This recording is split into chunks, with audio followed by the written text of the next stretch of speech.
Gordon was cross. Why should Henry have a new shape, he grumbled. A shape good enough for me is good enough for him. He goes gallivanting off to crew, leaving us to do his work, and comes back saying how happy he feels. It's disgraceful. And there's another thing. Henry whistles too much. No respectable engine ever whistles loudly at stations. It isn't wrong, but we just don't do it. Poor Henry didn't feel happy anymore. Never mind, whispered Percy. I'm glad you're home again. I like your whistling.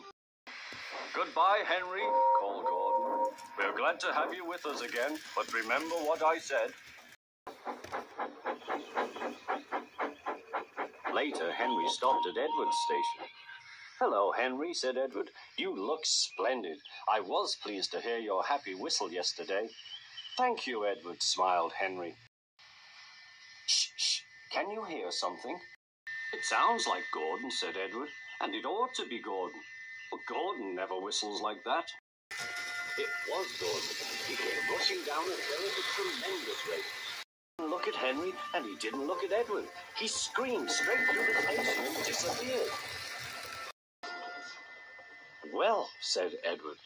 It isn't wrong, chuckled Henry, but we just don't do it. And he told Edward what Gordon had said.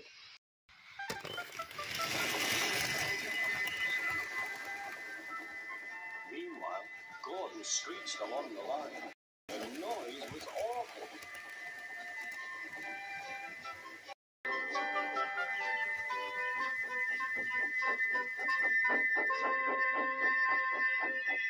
At the station, everyone held their ears. The controller held his ears too. Take him away, he bellowed, and stop that noise!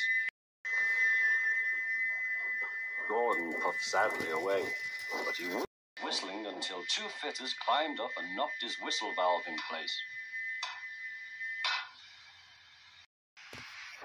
That night, Gordon slunk into the shed. He was glad it was empty. It isn't wrong, murmured Henry to no one in particular, but we just don't do it. No one mentioned whistles. Next morning, Henry was enjoying himself enormously. So well, I feel so well, he sang. Trickety-tock, trick, hummed his coaches. Then he saw some boys on a bridge. Peep, peep, hello, he was. Oh, he called. The boys didn't wave and take his number. They thought it fun to drop stones on him instead. They've broken our glass! They've broken our glass! Sobbed the coaches. The passengers weren't hurt, but they were cross. Call the police! No, said the driver. Leave it to Henry and me. What will you do? They asked. Can you keep a secret? Yes, yes. Well then, said the driver. Henry is going to sneeze at those boys.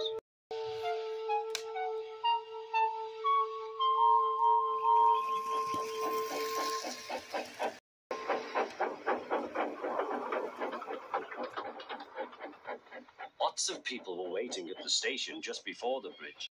They wanted to see what would happen. Henry has plenty of ashes, said the driver. Please keep all windows shut till we have passed the bridge. Henry is as excited as we are, aren't you, old fellow? Henry was feeling stuffed up.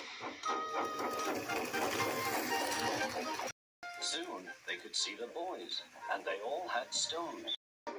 Are you ready, Henry, said his driver. Sneeze hard when I tell you. Now, he said. Achoo, shoo.